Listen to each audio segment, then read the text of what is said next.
Hello class second मेरे lovely student, कैसे हैं आप लोग बच्चों। उम्मीद करती हूँ कि आप लोग अपने घर में अच्छे होंगे और सुरक्षित भी होंगे। आज मैं आप लोगों को हिंदी व्याकरण विषय के अंतर्गत पाठ 5 संज्ञा पाठ के अंतर्गत मैं आज आप लोगों को जो है वाक्य में से संज्ञा शब्द अलग करके लिखना बताऊंगी। ये आपका क्लास वर्क रहेगा बच्चों।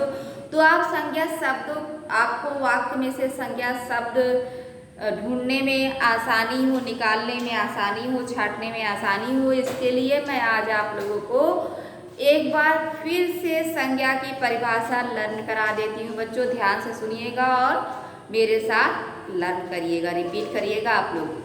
देखिए संज्ञा की परिभाषा, किसी व्यक्ति, वस्तु, स्थान, प्राणी या भाव के नाम को संज्ञा कहते हैं। एक बार फिर से ध्यान से सुनिएगा बच्चों। किसी व्यक्ति, वस्तु, स्थान, प्राणी या भाव के नाम को संज्ञा कहते हैं। जैसे राम, श्याम, किताब, copy, rubber, pencil, Akbarpur, Faizabad,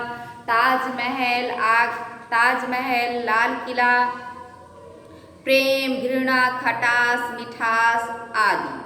ये है संज्ञा की परिभाषा। अगर आप लोग अपने माइंड में संज्ञा की परिभाषा को अच्छे से फीड कर लेंगे और ध्यान में रखेंगे तो आप वाक्य में से संज्ञा शब्द आसानी से छांट कर लिख सकते हैं। तो आइए बच्चों ब्लैक बोर्ड देखते हैं। देखिए प्रश्न है आपका, क्लास वर्क में प्रश्न है, नीचे लिखे वाक्यों में से संज्ञा शब्द छांट कर लिखो। तो आइए देखिए वाक्य क्या है, का है, राम किताब पढ़ता है। राम किताब पढ़ता है। सॉरी मैं यहाँ है लिखना भूल गई हूँ, लिख देती हूँ, राम किताब पढ़ता है। पहला वाक्य है राम किताब पढ़ता है। दूसरा वाक्य है अंगूरों में खटास है। गा है गंगा एक पवित्र नदी है। घा है चाय गरम है। अंगा है राधा मंदिर गई है। तो ये आपका वाक्य है, का, खा, गा, घा, अंगा। ये आपके 5 वाक्य हैं। इन वाक्यों में से आपको संज्ञा शब्द को अलग करके लिखना है। तो देखिए पहला वाक्य देखते हैं, राम किताब पढ़ता है। तो यहाँ राम और किताब क्या है, संज्ञा शब्द है ना। पढ़ता है क्या है, क्रिया है। तो राम और किताब आपके संज्ञा शब्द हैं ना। राम क्या है, व्यक्ति है, किताब क्या है, वस्तु है।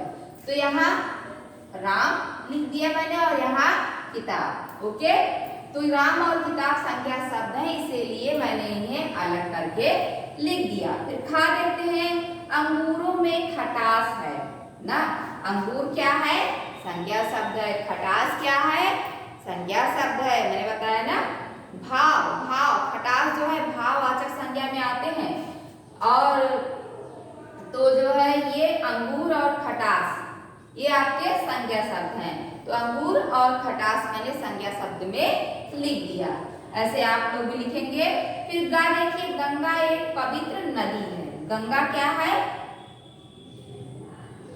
और नदी, ये गंगा और नदी ये दोनों संज्ञा शब्द हैं। समझ में आया। तो गंगा और नदी मैंने यहाँ अलग करके लिख दिया। क्यों, क्योंकि ये दोनों संज्ञा शब्द हैं। फिर है घा, चाय गरम है। चाय क्या है, वस्तु ना, और गरम भाववाचक संज्ञा है। तो चाय और गरम ये दोनों संज्ञा शब्द हैं, इसलिए मैंने इन्हें अलग करके लिख दिया। यहाँ चाय और यहाँ गरम। फिर आएगा राधा मंदिर गई है। राधा और मंदिर ये दोनों संज्ञा शब्द है, इसलिए मैंने इन्हें यहाँ अलग करके लिख दिया, राधा और मंदिर। तो इस तरह बच्चों इन संज्ञा शब्दों में से, इन वाक्यों में से संज्ञा शब्द अलग करके लिखना था, जो मैंने लिख दिया। उम्मीद करती हूँ आपको समझ में आया होगा। ये आपका क्लास वर्क है, नीट एंड क्लीन आप लोग क्लास वर्क लिखिएगा और समझिएगा भी। संज्ञा की परिभाषा अपने माइंड में सदैव रखिएगा। वेरी इंपॉर्टेंट है संज्ञा की परिभाषा।